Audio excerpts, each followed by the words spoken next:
We'll turn now to Mr. Rodriguez. Good morning. I would like to thank Chairwoman Lofgren, Chairman Conyers, Ranking Member King, and all the members of the committee for holding this hearing and for inviting us. My name is Arturo Rodriguez, and I'm President of the United Farm Workers of America. And joining with me today are 5 farm workers that I'd like to ask them to stand up and then raise their hands when I mention their names. Isabel Rojas has 40 years working in the field. She started at age 12. Rogelio Luna started at age 16, has 46 years working in the fields. Amparo Flores started at 14, 33 years working in the fields. Teresa Serrano, started at 14, working 43 years in the fields. Alfredo Zamora, 17, started working and has 34 years working in the fields. Very proud to be with all of them here today. Today, across America, the harvest season is reaching its peak. More than 1 million men, women, and children are toiling in our nation's fields, producing our fruits and vegetables, and caring for our livestock. Most Americans have the luxury to operate in ignorance or denial about how the food we eat gets on our tables. Agriculture in the United States is dependent on hardworking, dedicated, tax-paying immigrant workforce. 3/4 of all farm workers are born outside the country today. These are the facts. America needs these workers. Everyone in this room is directly sustained by their labors every day. If you had a glass of Florida orange juice with your breakfast this morning, it is almost certain the oranges that went into that juice were picked by unauthorized workers. If you had milk on your cereal, it is likely that the workers who milked the cows didn't have the right papers. When we sit down every day to give thanks for our many blessings, most of the food on your table has been harvested and cared for by unauthorized workers. There is another indisputable fact. The life of a U.S. farm worker in 2010 is not an easy one. Most farm workers live in poverty, endure poor working conditions, and receive no government assistance.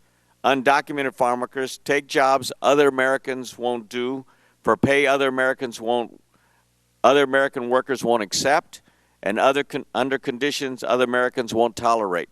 Who is to blame? It is not the farm workers' fault that 15 states do not even provide the basic protection of workers' compensation if they are injured at work.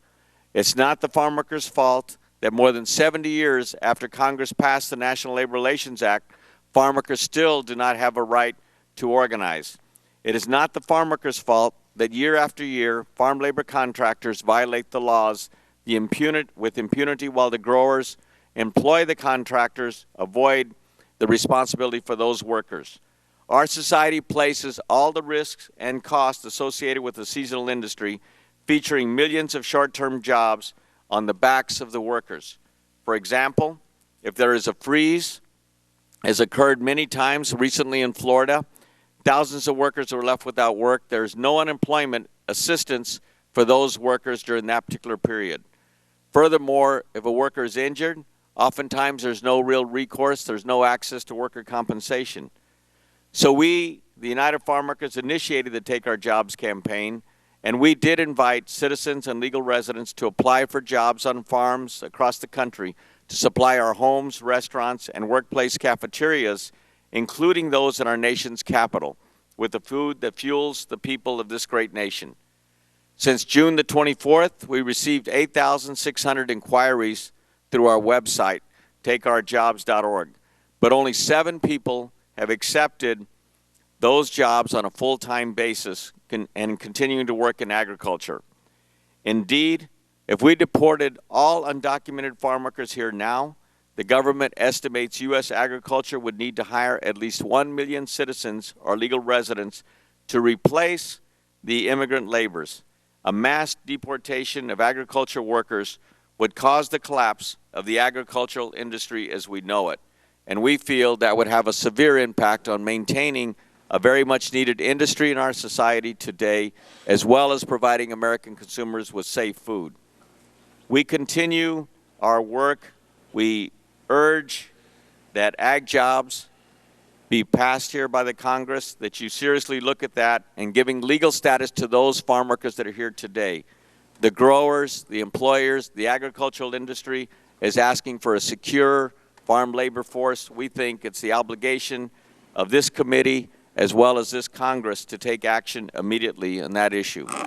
Now is the time for Congress to acknowledge its role in creating what exists today as our current farm labor crisis and to offer a real and lasting solution.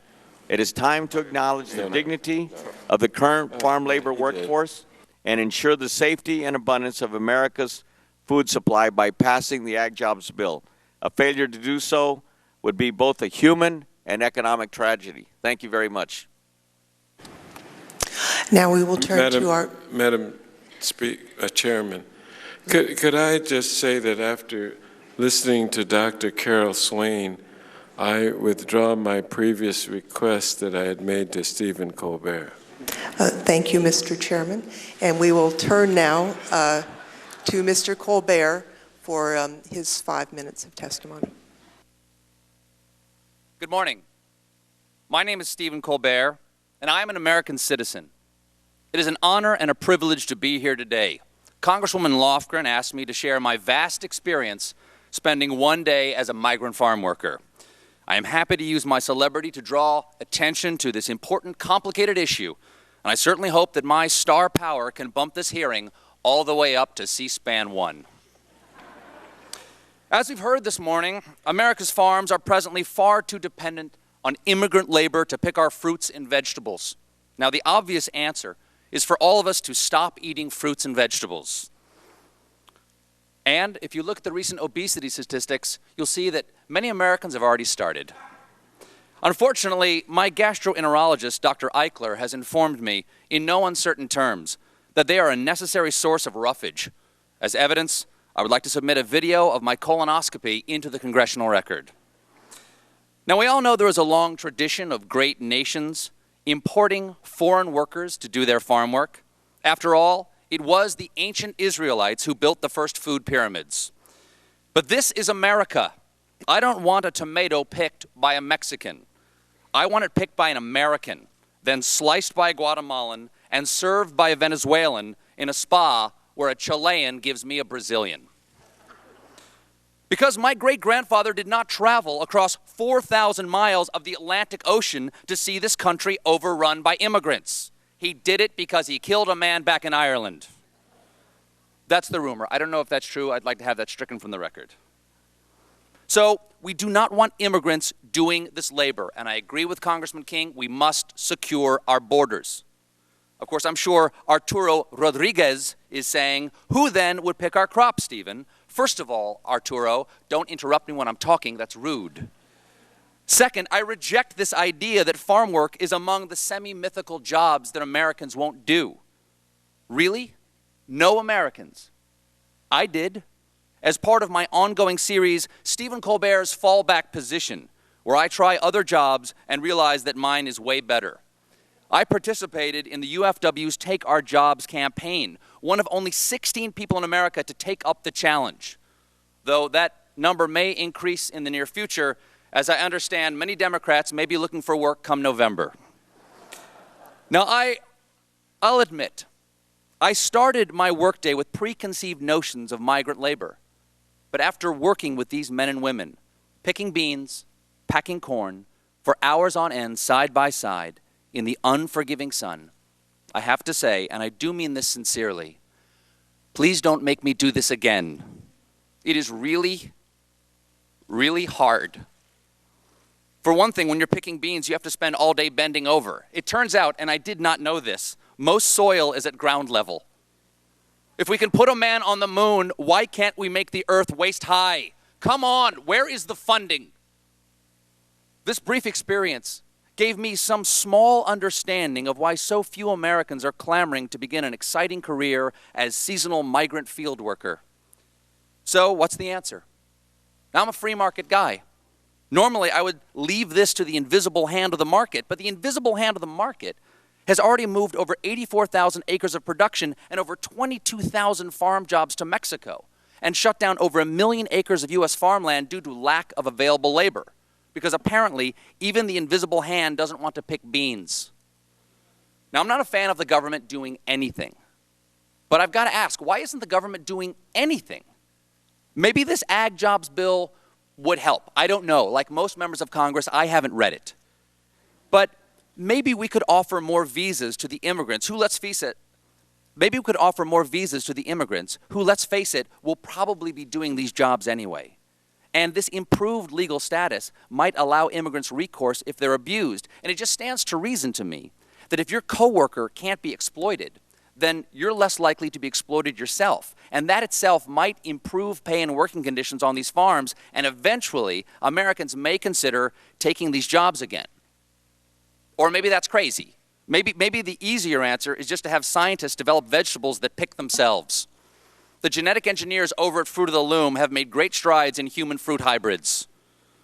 The point is we have to do something because I am not going back out there. At this point, I break into a cold sweat at the side of a salad bar. I thank you for your time. Again, it is an honor, a privilege, and a responsibility to be here. I trust that following my testimony, both sides will work together on this issue in the best interest of the American people, as you always do. I'm now prepared to take your questions and/or pose for pictures with your grandchildren. I yield the balance of my time. USA number 1. Thank you very much. Thanks to all of the witnesses for their testimony. We will now begin questions of any of our witnesses, and we will begin, if Mr. Conyers is ready at this time. I will recognize Mr. Conyers for his questions for 5 minutes. Thank you, Madam Chairwoman. I appreciate all the testimony of all the witnesses. I have to observe that Mr. Colbert's submitted statement was considerably different from the one that he presented, but that's a small detail. Right.